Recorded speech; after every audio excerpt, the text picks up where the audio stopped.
Olá, esposa que nem sempre tá certa, mas tem sempre razão.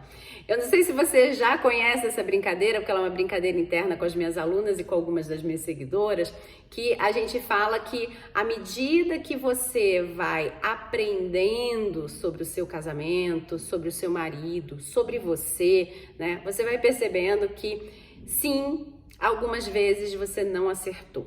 Você errou, você falhou, né? Você entendeu errado e tudo bem, porque tudo isso foi feito em razão de levar esse casamento para onde você queria, que era o caminho da felicidade.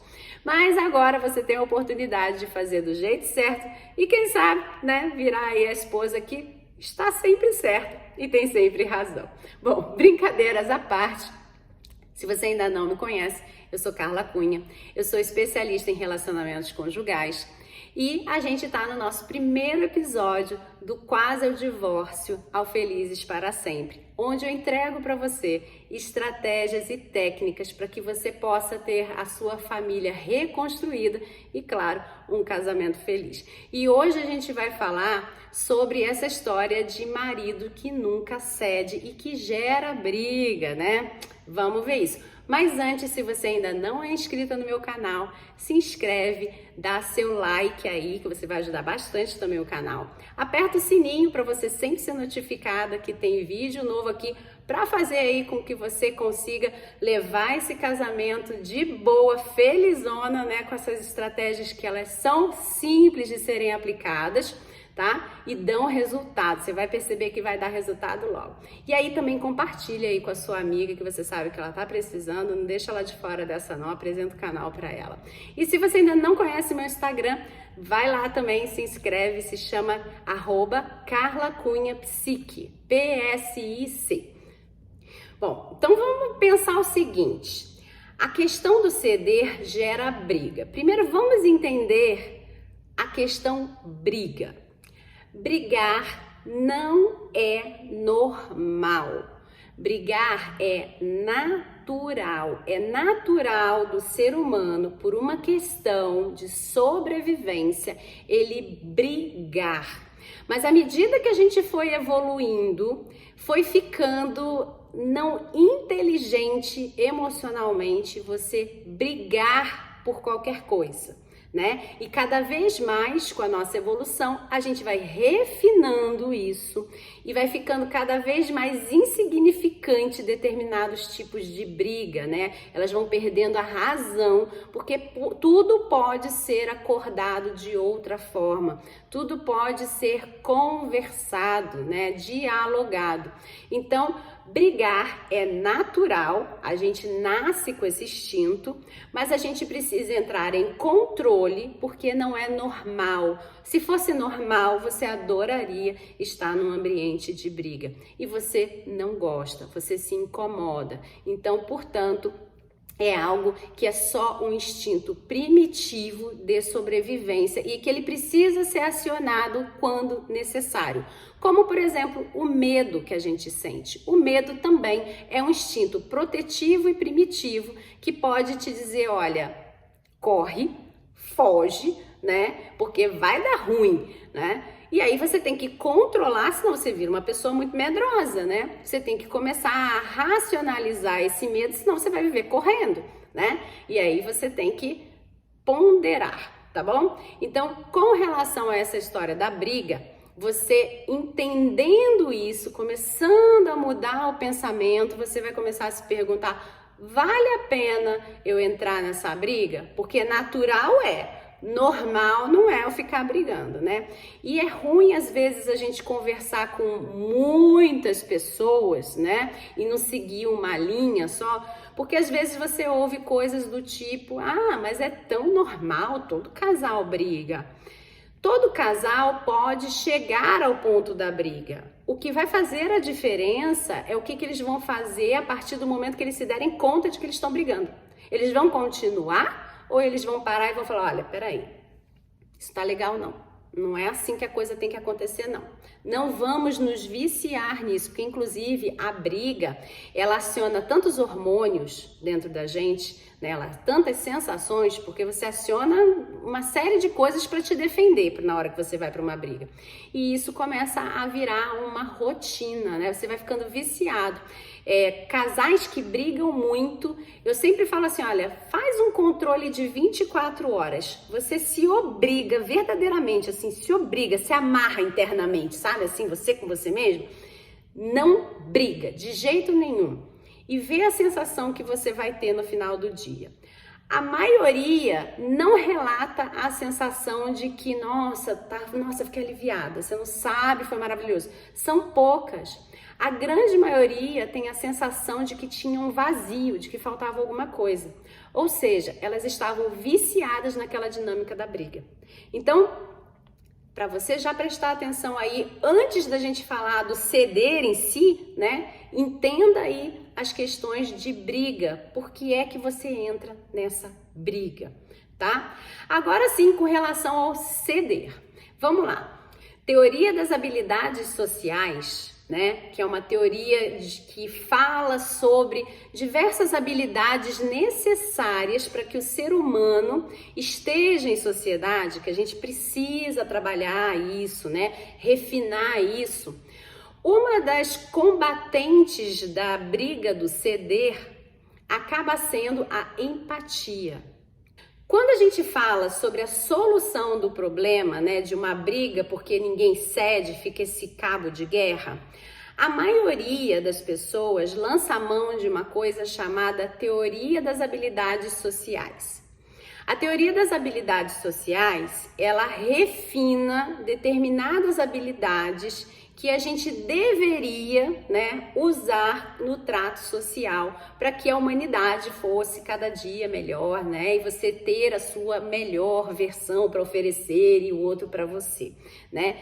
Essa teoria das habilidades sociais, ela é importantíssima, ela é necessária para todo ser humano, para mim, para você, para o seu marido, para os seus filhos, para todo mundo. Mas eu uso outras habilidades, né, outras técnicas também, para serem associadas à teoria da habilidade social.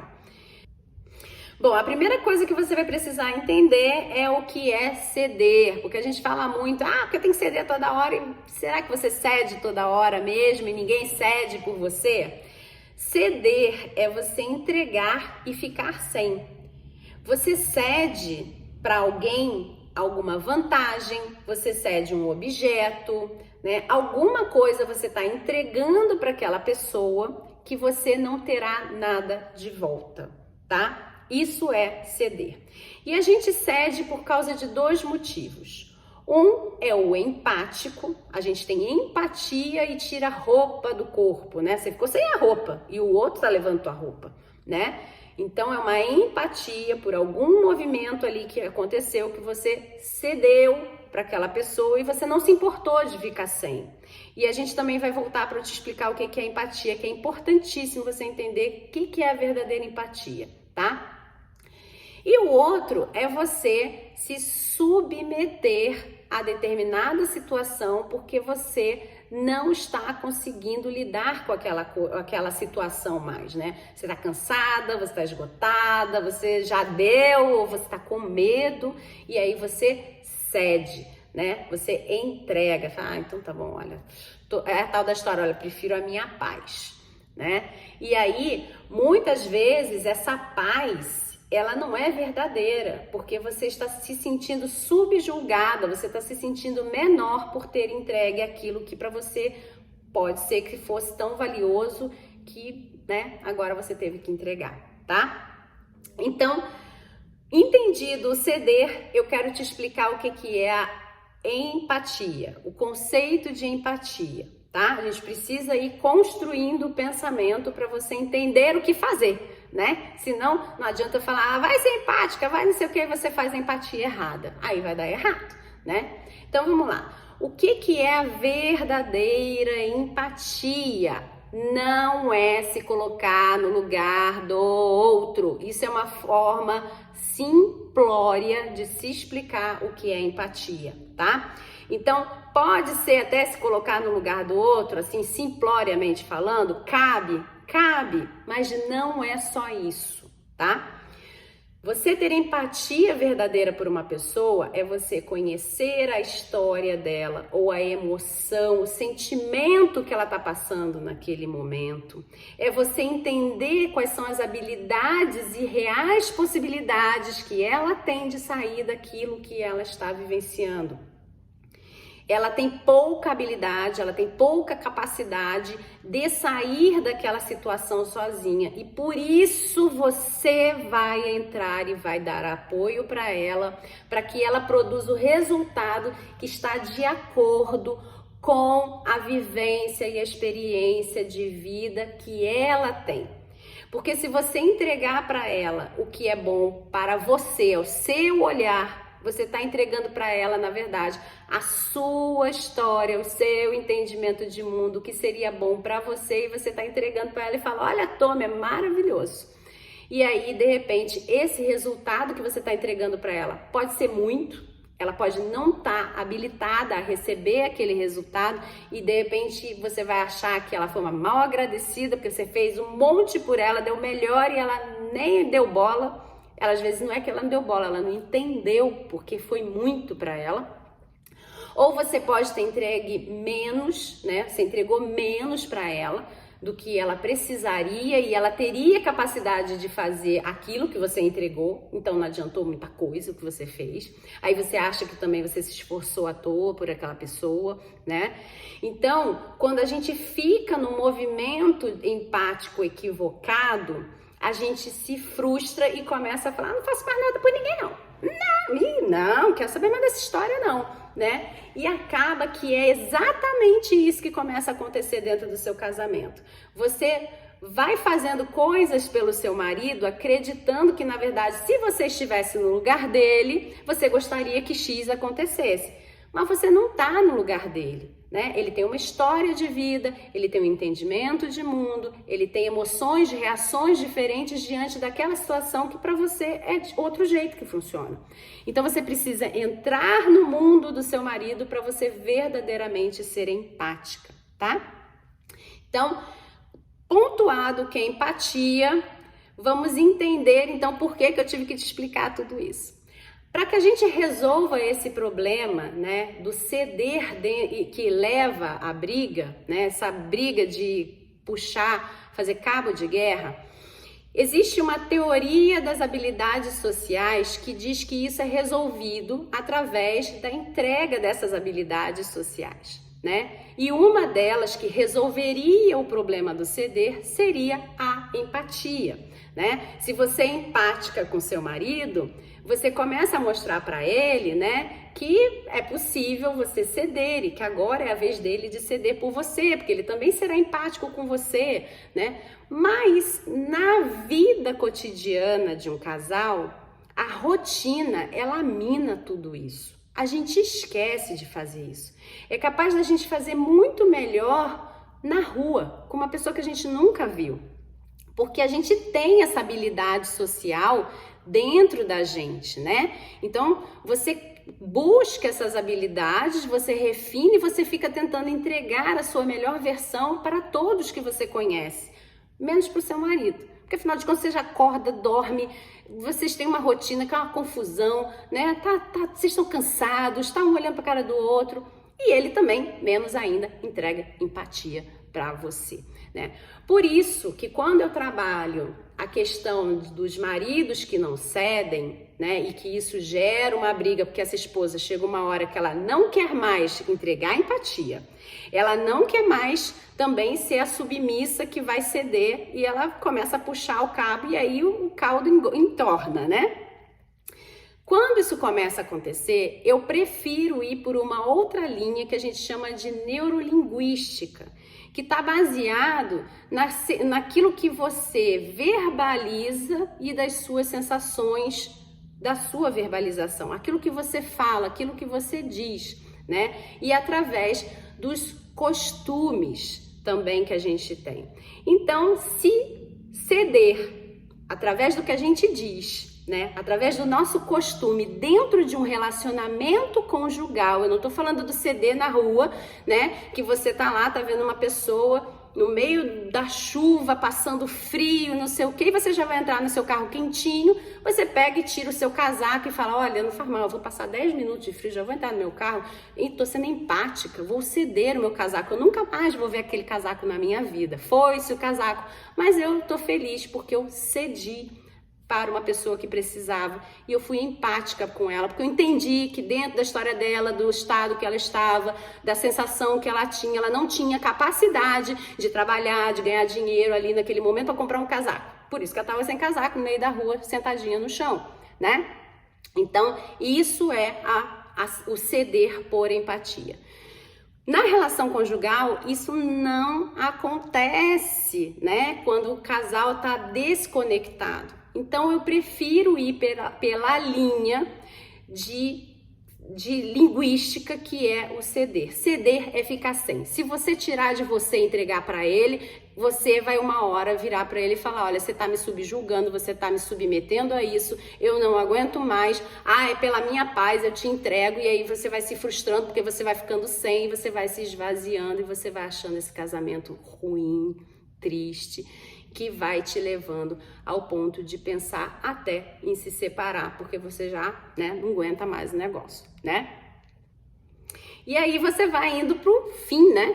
A verdade é essa. Quando a gente vai cedendo muito, a gente vai se perdendo da gente e vendo o fim daquela relação, né? Como é que a gente vai resgatar isso? Então, tem técnica, tem estratégia para você resgatar isso. Mas antes eu quero te contar a história de uma das minhas alunas que teve exatamente esse problema de ceder e tudo virar uma briga. E quando você está dentro desse processo, né? Quem está dentro desse processo que cede uma coisa, que vira briga, sabe que começa a ceder em várias outras coisinhas, né? Para poder te ilustrar melhor tudo que eu falei até agora, eu vou contar para você a história de uma aluna que eu tive. Essa aluna, ela sempre falava sobre o fato dela ceder, de ter que ir sozinha na casa dos pais dela, que o marido não a acompanhava e que ela já tinha tido muitas conversas, ela já tinha implorado, ela já tinha pedido e ele não cedia, né? Então, ela teve que ceder pela ausência dele. Ele não a acompanhava em nenhum evento que acontecesse da família dela. E aí isso começou a trazer problemas para ela, porque primeiro ela não conseguia explicar para os filhos por que o pai não ia. Ela não conseguia explicar para os pais dela, para as pessoas que estavam lá no ambiente familiar dela, por que o marido dela não a acompanhava. As pessoas começaram a trazer rumores de que ela não estava bem com o marido dela, a ponto de quase se separar, porque ele não ia mais com ela na casa dos pais dela. Só que isso começou a acontecer logo quando os filhos começaram a nascer. Quando ela veio para fazer o curso comigo, os filhos dela já estavam, se não me engano, um com 5 e outro com 8. Então ela foi levando isso estava corroendo ela, porque ela não tinha nunca a família dela unida, junta. E quando eu perguntava para ela, mas aconteceu alguma coisa? Seus pais trataram ele mal? O que é que pode ter acontecido para ele se recusar aí, ele não ceder e deixar você sozinha e você não conseguir também ceder, né? De falar com ele, olha, pode ficar aí, né? Por que você também não cede e diz, olha, fica aí então, não quer ir, eu tô indo e você vai feliz, né? O caso dela é porque ela tinha o sonho de ter uma família unida. Então ela não queria ceder. Ela entregar isso de mão beijada para ele e dizer, então não quer ir, não vai, o problema é seu, tirava a paz dela, né? Então ela estava se sentindo menor, inferior, porque ela não conseguia levar esse marido para a família dela e ela ter também aquele ambiente que ela vivenciava na casa dela, de ter o pai, a mãe, ela, os irmãos, os sobrinhos, né, filhos dos irmãos dela, todo mundo lá junto e ela sem o marido dela. E ele não cedia de jeito nenhum e não ia, e aparentemente não mostrava-se nenhum tipo de briga da família dela com ele ou dele com a família dela. ela dizia que pelo contrário, que as pouquíssimas vezes que ele ia, a família dele praticamente fazia uma festa porque ele estava lá e tratavam ele muito bem e sempre trataram durante o namoro e tal, mas que ele começou a ter esse comportamento de afastamento quando as crianças começaram a nascer. E aí então a gente precisou pensar e desvendar essa história na tal da empatia, né? E aí, cadê que ela conseguia ser empática com ele, né? Porque ela falava, olha, para mim empatia é eu dizer para ele, olha, eu vou na casa da sua mãe, por que você não pode ir na da minha, né? Eu estou sendo empática com você, né? Você tem só a sua mãe, então eu quero muito que você vivencie essa história com a sua mãe e tal. Então ela ficava indo lá na casa da mãe dele, enquanto ele não ia lá na casa da mãe dela de jeito nenhum, dos pais dele de jeito nenhum. Então a gente entrou com esse processo que eu falei, né, de entender o que é o ceder e a técnica do flexibilizar, que eu vou te explicar o que é essa técnica melhor mais pra frente, fica aqui com a gente no vídeo. Então ela foi aprendendo a técnica do dessensibilizar e flexibilizar. Foram duas técnicas que a gente aplicou ali. A primeira delas foi de observar como ele se comportava diante de famílias exatamente iguais à dela, porém não tinham vínculos sanguíneos com nenhum deles. Então, famílias de amigos, se ele frequentava a casa de amigos que tinham o mesmo formato familiar, famílias que a convidavam para festinhas de aniversário, né, das crianças. E aí ela me relatou que ele também fugia dessas situações e ele emburrava e ele criava sempre uma encrenca e ela acabava muitas vezes indo sozinha nas festinhas de aniversário dos coleguinhas dos filhos e que quando eram os amigos dele em comum, que ele sabia que ia estar muitos parentes, muita gente, ele evitava. Vimos se ele tinha algum tipo de trauma, alguma coisa, e tinha um guardadinho escondido, que à medida que ela foi colocando então essa dessensibilização para ela poder observá-lo no campo com famílias, né? E depois ela fazendo a técnica da flexibilização, ele foi soltando o que ele nunca falava. Ele nunca falou para ela o motivo real pelo qual ele não ia na casa dos pais dela. E aí ele simplesmente dizia que não queria, criava uma confusão, porque assim ele criava um pano de fundo, ele criava assuntos que a gente chama de assunto satélite, para ele fugir do assunto principal, do porquê que ele não ia na casa dos pais dela. O marido dessa aluna, ele era filho de pais separados. E ele não conseguia assistir famílias completas felizes, porque isso trazia uma dor muito grande para ele do momento da separação dos pais dele, que aconteceu num determinado episódio onde a família completa estava presente. E por isso ele não conseguia participar disso. Enquanto ele era marido apenas, né, ele não era pai também, ele conseguia suportar a sensação de ver a felicidade de uma família, porque ele entendia que ele não era exatamente parte daquilo, que ele era o marido daquela moça, né? Quando ele virou pai, ele se entendeu dentro de um ambiente familiar fechado, ele se entendeu com uma responsabilidade família, a qual ele tinha vivido de outra forma e que toda vez que ele era exposto àquela festa familiar, em vez dele conseguir se libertar daquilo e vivenciar aquela festa, ele se trancava porque ele se lembrava da festa que estragou a vida dele, entre aspas, né? Porque ele não soube lidar com aquilo, por isso que ficou estragada a vida dele, nesse sentido, né? Então, olha só como é que por trás do ceder tem muita coisa. E a gente, às vezes, não tem a capacidade de ter a empatia, de olhar para o outro de cara. Por isso que eu não gosto muito de usar essa teoria da habilidade social de cara e ficar, vamos ser empáticos, vamos ser empáticos, vamos ser empáticos. Porque a pessoa já está exausta, de saco cheio, ela está vivenciando dor, e ela ainda tem que respirar fundo, puxar lá das entranhas e falar, vou ser empática agora com o cidadão, né? Para quem não conhece aqui no canal, quando a gente está com raiva do marido, ele é o cidadão, quando ele é legal, a gente chama de maridão, tá? Então, puxa das entranhas e vai ser empática com o cidadão. Não vai, né? Não vai conseguir, né? Então, você tem que fazer a observação do que está acontecendo. Então, eu achei bastante estranho o movimento dele relacionado às famílias, pedi a ela que ela me relatasse como funcionava quando ele estava com essas famílias e que ela provocasse mais desses encontros para ela ter certeza do que ela estava me falando, né? Porque tudo que ela me falava estava relacionado ao passado, ao que ela se lembrava. Então eu queria que naquele presente daquela época ela pudesse me relatar com certeza como era o comportamento dele. Então a gente fez a dessensibilização, que era provocar ele a ir,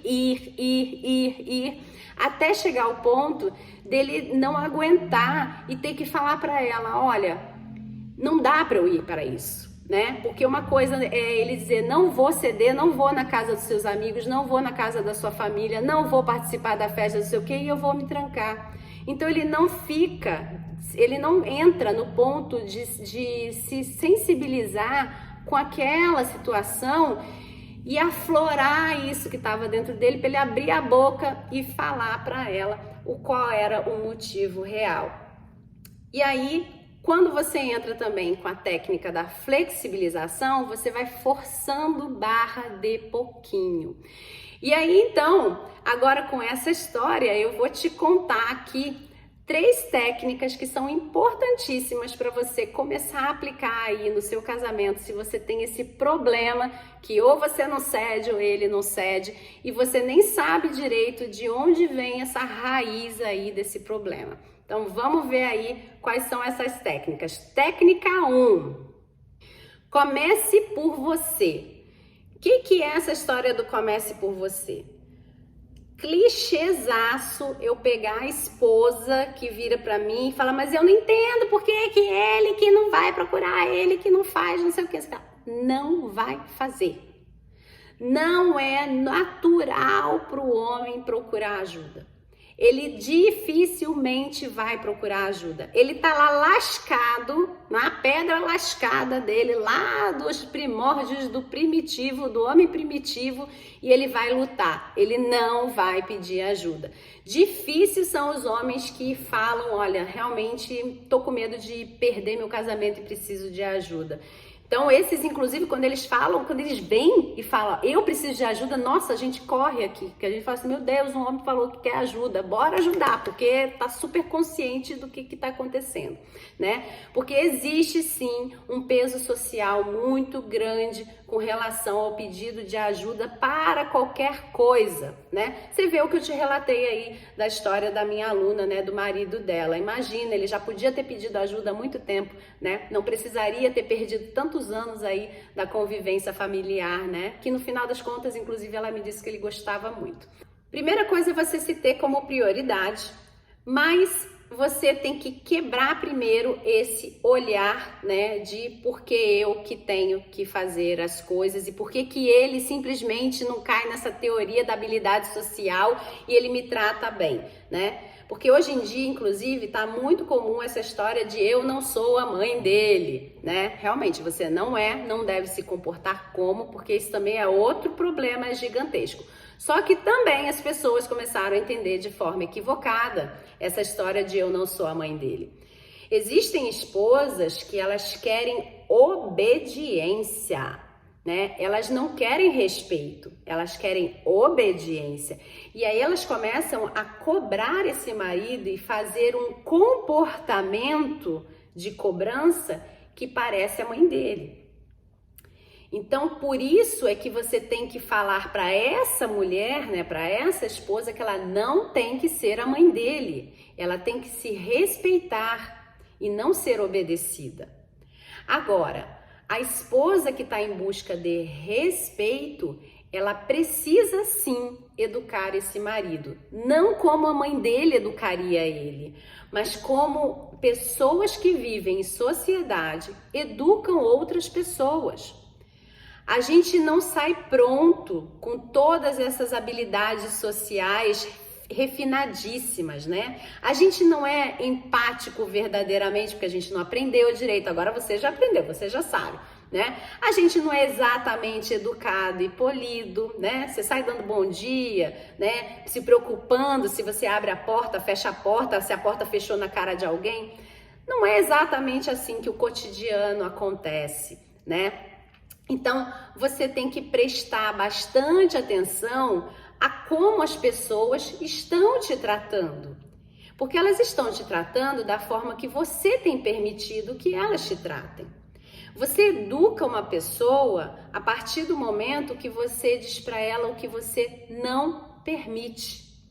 Isso comigo não pode acontecer, isso eu não gosto, disso eu não participo, isso eu não sei fazer e não tenho interesse em aprender, não diz respeito a mim, né? Você começa por pequenas frases e por postura a mostrar para as pessoas quais são os seus limites. Outra coisa que acontece para sabotar o seu autorrespeito é essa ideia de que você tem que ser uma super mulher, né? E aí tem que dar conta de tudo e que você é um ser ilimitado. Você é um ser limitado. Ainda bem, porque já que você é limitada, você precisa da ajuda dele, sim, para fazer a sua casa, a sua família, tudo funcionar. Senão você vai angariando cada vez mais responsabilidades, você vai se assoberbando, você vai se perdendo de você, porque não dá tempo de fazer as coisas para você, porque você é um ser ilimitado que faz tudo para todo mundo e aí você acaba ficando por último nessa história, né? E aí assim a gente acaba voltando pro início dessa conversa aí. Comece por você, se colocando em prioridade. E prioridade é você mostrar para as pessoas quais são os seus limites. Outra coisa relacionada a isso que você precisa perceber é que você não pode parar no tempo. Quando você casa, você precisa continuar evoluindo como ser humano, como pessoa. Você está em constante mudança, em constante melhoria, em constante reforma, né?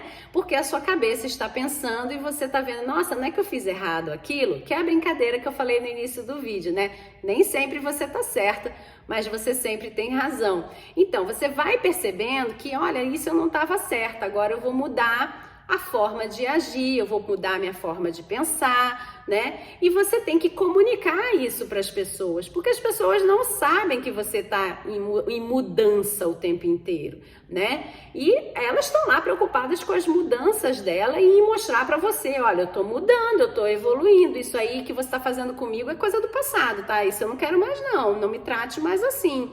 Elas estão fazendo isso e você tá lá paradinha esperando que todo mundo olhe para você e te trate bem. Não vai acontecer. Você precisa entrar em movimento e mostrar para as pessoas o que você é agora, né? E claro que não é você fazer uma palestra, né, de o que você é agora. As situações vão acontecendo e você, à medida que tem a oportunidade de mostrar, você mostra o seu novo pensamento, você mostra o seu novo limite, você mostra o seu novo comportamento, tá bom? Então, essa foi a estratégia número 1. Comece por você, não pule essa estratégia, tá? Estratégia número 2 é o que eu chamo de técnica do sobrevoo. Você vai olhar esse problema aí do ceder, né? O que é esse problema que ele não quer ceder, que você não quer ceder? O que está acontecendo? E você vai ver esse problema de cima. Eu sempre faço um comparativo com uma planta baixa. A planta baixa é aquele papel que a gente recebe quando você compra, aluga um apartamento, uma casa, né? Que tem o desenho do ambiente, esqueci de falar mobiliário, do ambiente, né? E que tem lá a metragem, você sabe que tem uma janela ali, você sabe que tem uma porta aqui, que tem uma quina, que aqui não dá para botar quadro, né? Ou seja, a planta baixa, você olha de cima para baixo e você tem uma ideia do tamanho, você tem uma ideia dos problemas, você tem uma ideia das soluções que o ambiente tem. A mesma coisa você vai fazer com esse problema aí que ele não cede de jeito nenhum. Você vai colocar num papel o que é que ele não cede. Por que é que ele não cede? O que é que acontece nesse problema? Como esse problema acontece? Quando esse problema acontece? Com quem esse problema mais acontece? Por exemplo, no caso da minha aluna, o problema acontecia quando ela visitava os parentes, né? Então estava muito relacionado a esse ambiente. Você vai sobrevoar isso para você entender qual é o tamanho do seu problema. Você entender também qual é o sentimento que você tem diante desse problema. O que é que está fazendo com que você paralise e ceda? Ou o que está fazendo com que você diga, não vou ceder? Quem vai ter que ceder vai ser ele, não tem jeito, né? E você prefira perder a sua paz do que ceder. Será que esse momento aí não é só um momento de orgulho? Porque às vezes esse problema nem tá ali, esse problema tá em outro lugar e aí isso daí já é só consequência. Você fala, ele não cedeu aquele dia, de vingança agora também não vou ceder, né? E aí você tá criando um novo problema sobre uma outra situação que nem tinha problema. Será que vale a pena só por orgulho, né? Pensa aí, se não era melhor você colocar a sua energia para combater aquele problema ali que ele não cedeu naquele dia. E não você pegar e falar, agora também vou me vingar e vou criar um problema bem aqui, nesse aqui não vou ceder. Né? Que é a história do dar o troco, acaba que você arruma mais um problema. E aí, então, a estratégia 3 é você saber com clareza qual é a diferença entre ceder e flexibilizar. Porque ceder, como eu já te falei, se ela tá pelo lado empático, ela não é um problema, né? Ela é um momento seu até altruísta, né? Você tá entregando alguma coisa que poderia até ser valiosa para você, mas que você falou, bom, mas eu acho que para essa pessoa nesse momento é muito importante. Então não tem problema que eu fique sem, né? Eu faço outro, eu construo outro, eu crio outro, né? Então você entrega para essa pessoa e você fica sem, tá? Flexibilizar é um outro jogo. Flexibilizar é você mostrar para o outro que vocês têm que ganhar os dois. Então, é quando você entrega um pouquinho em troca de um outro pouquinho. Então, vocês criam acordos. Quando você está fazendo a flexibilização, o que você está fazendo é tornar o ambiente menos rígido, né? Quando a gente fala sobre a tradução da palavra, o significado da palavra flexibilizar é tornar menos rígido, é flexibilizar regras, tá? E aí a gente já pensa logo no sistema empresarial. O que uma empresa que está, por exemplo, assinando um contrato, ela faz com a outra quando ela não concorda com uma cláusula? Ela cede? Ela não cede. Ela diz que não vai assinar naqueles termos, mas que ela assinaria na forma X, né? Então, quando você tem pessoas inteligentes ali no jurídico, né, e que sabem que aquilo dali é importante, o que vem quando existe uma cláusula, uma situação que vai ser perder tudo, né? Vai ter que ceder. O que você faz? Você traz uma contraproposta, né? Você fala, olha, isso aqui para mim não vai dar não, mas isso daqui, né, pode ser interessante. E aí quando você mostra a contraproposta, que você diz, olha, isso aqui pode ser interessante, você nunca diz que pode ser interessante para você, né? É interessante para essa pessoa também, né, da outra empresa. Então, olha, eu acho que isso aqui vai ser mais interessante porque você vai ganhar isso e eu vou estar feliz porque eu vou estar ganhando isso também. Essa cláusula aqui que eu tenho que ceder isso aqui não vai funcionar não, vamos fazer um acordo, né? E é exatamente isso que você precisa fazer com seu marido também, né? Em vez de você partir ali e falar não vou ceder e acabou, e vocês ficarem puxando o cabo de guerra, o que você vai fazer é voltar lá na estratégia 2, sobrevoar o problema e pensar a respeito dele também, o que é que você quer que saia dali como resultado, né? Qual é o resultado que você quer de verdade? Depois você pensa, qual é o resultado que é possível de verdade? Porque o que você quer de verdade nem sempre é possível. Às vezes o seu marido não está pronto para entregar aquilo para você, mas ele pode entregar outra coisa. E é aí que você pega então esse pedacinho da flexibilização. Você vai pegar e falar, olha, isso daqui eu fico muito satisfeita se você me entregar. Eu sei que para você é possível. Né? Você tem capacidade de fazer, você sabe, enfim, né? Então você joga a contraproposta. Então agora você já sabe qual é a estratégia que você tem que usar para sua contraproposta, né? Você pega um pedacinho ali do que é que você gostaria que fosse verdadeiramente a solução do problema, mas você viu o que é de verdade possível, você pega esse pedacinho, então, e faz a contraproposta e aos pouquinhos vocês vão caminhando, tá? Carla, e se ele não quiser nem esse pedacinho? Você vê qual é o ponto que você precisa fazer de desensibilização, né? Ele tá com medo do quê? Porque se ele não cede nem esse pedacinho, é porque, na verdade, não é só orgulho, não é só birra, não é só preguiça, tem um medo escondido, como o da aluna que eu falei, né? Tinha um medo escondido. E por isso, quando ele entrou na dessensibilização, ele começou a vulcanizar aquilo, né? Vai saindo, uma hora verbaliza. E aí você, o mistério era esse, tá? Então, vai seguindo esses passos. Aí você pode me falar assim, mas Carla, eu já tô assim muito perdida de mim, eu tô tão fraquinha, tô tão enfraquecida emocionalmente, eu não acho que vou dar conta de fazer nada disso. Então a minha sugestão para você é que você não faça os 3 passos de uma vez só, tá?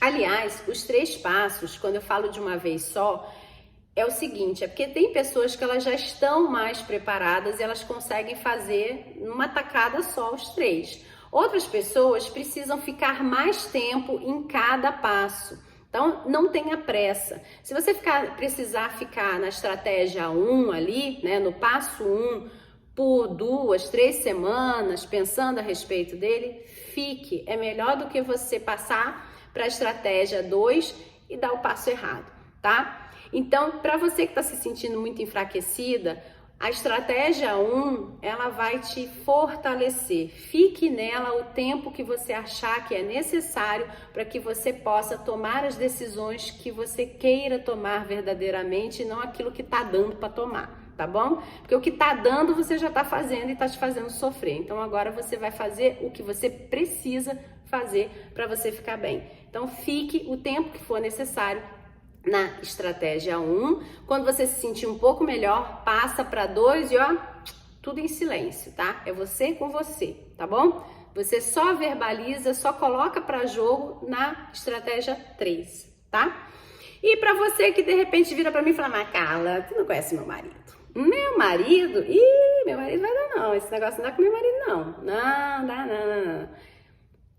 Quando eu ouço essa frase, quem precisa ir ceder no final das contas, né? Quem precisa do trabalho de ceder acaba sendo a pessoa que fala essa frase. Porque ali, geralmente, quando a pessoa pensa sobre isso, na verdade, o que acontece é que ela está querendo pouco movimento. Ela não está pronta para se mexer ou ela não quer se mexer. Ela é uma pessoa que ela gosta, né? Ela tem o prazer de receber passinhos de mágica.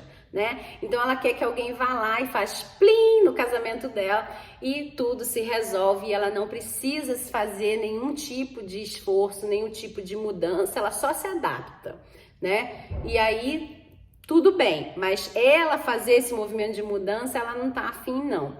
Então, aí para essa pessoa, o pensamento que deve estar em foco é: se tá bom assim, tá pensando em quê? Né? Tá bom assim, tá bom, tá bom, tá bom, né? Não reclama, né? Não perturba a vida do marido, porque afinal de contas tá bom, né? Porque se estivesse ruim a ponto de doer, você estaria se movimentando, tá?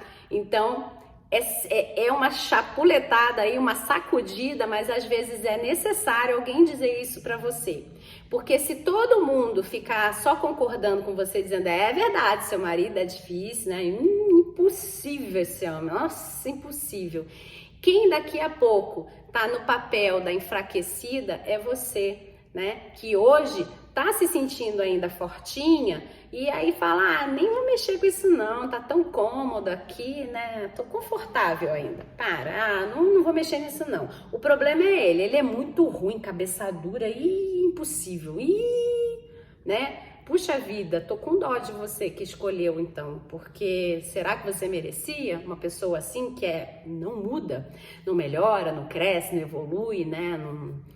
Não faz nada, né? Nem você provocando a mudança dele, né? Porque ele procurar, a gente pode cair até naquele sistema que eu falei lá no início, né? Procurar ajuda, homem, é complicado mesmo, porque tá dentro de uma casca social imposta ao homem, né? E que se a gente for pensar na nossa idade, né? Eu falo com mulheres, com esposas que têm mais ou menos entre 25 até 45 anos, assim, é mais ou menos a minha média. Às vezes 30, assim, vai puxando mais para cima. É mais ou menos a minha média. São pessoas que nasceram numa época onde ainda a gente ouvia homem não chora, né? Onde ainda a gente ouvia homem resolve, né? Então, eles ainda têm esse resquício dessa masculinidade aí, né? Desse machismo na cabecinha deles, na vivência deles, nas emoções, nas histórias, nos traumas, né? Então, é o seu momento da empatia, né? Você teve a oportunidade de chorar, de falar dos seus sentimentos, né? Enquanto eles não tiveram, né? Então, é o seu momento de empatia. Quando também eles, né, têm que olhar pra gente com empatia e dizer que, olha, é só a manifestação dela, né? Não é que a minha mulher é uma histérica, uma chorona, não sei o quê. É a forma como ela aprendeu a se manifestar diante dos problemas, né? Então, é sobre isso que a gente tem que ajustar aí. Então, se você tem esse marido tão complicado que, tipo, nem vale a pena você mexer um dedinho, né? Será? Vale não? Nada. Você vai mexer nada? Não? Bom, um alerta que eu sempre faço em todos os meus vídeos é que aqui a gente fala com esposas que não estão sofrendo nenhum tipo de violência física ou destruição emocional pelos seus maridos, tá? Para essas mulheres, eu acolho você, eu fico aqui falando também para você, né? Espero que você tenha aprendido bastante, mas a boa indicação é que você procure um profissional para fazer um tratamento presencial com você e as autoridades competentes para o seu caso, se necessário, tá bom?